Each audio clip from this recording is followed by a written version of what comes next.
Qui, dans un tout autre registre, Martin a causé une grosse frayeur à un boulanger breton.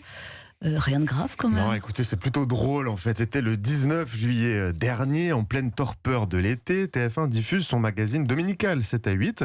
Alors ce jour-là, Harry Roselmack nous emmène en Bretagne à la découverte des trésors culinaires de la région. Nous partons à Douarnenez, c'est tout au bout de la pointe bretonne, c'est près de Quimper. Thierry Lucas, eh bien, c'est le roi du Queen Amman. Extrait. Thierry Lucas en fabrique toute la journée, plus de 700 par semaine, depuis qu'il a repris la boulangerie de ses parents il y a 30 ans. On va compter une petite demi-heure. Le kouign-amann doit être à la fois moelleux et caramélisé. Et Valentine en régie, très attentive, me dit que d'ailleurs on dit Douarnenez par Douarnenez pour cette jolie ville bretonne, vous le saviez vous. Alors dans leur télé, les habitants de la région... On dit pas Bruxelles. Non, ça n'a rien à voir. Et on dit pas Paris.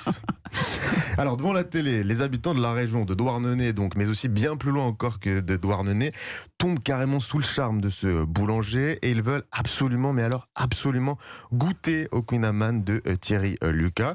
Écoutez bien, après ce passage sur TF1, en quelques heures, il est submergé d'appels. Il doit décrocher la prise murale de son téléphone tellement il sonne. Le site internet surchauffe, plus aucune commande ne peut être prise. Bref, ça devient une célébrité grâce à ce passage sur TF1. Écoutez Thierry Lucas, je l'ai eu hier au téléphone après un mois de folie dans son labo. En l'espace d'une trentaine d'heures, on a eu plus de 1200 commandes. Et une commande, des fois, c'était 1, 2 ou 3 gâteaux. On s'est dit, ouais, c'est la catastrophe ce qui nous arrive. Et puis en fait, non, on a retroussé les manches, on a travaillé presque 24 sur 24, et puis voilà. La télé qui peut changer votre vie, c'est plutôt mignon.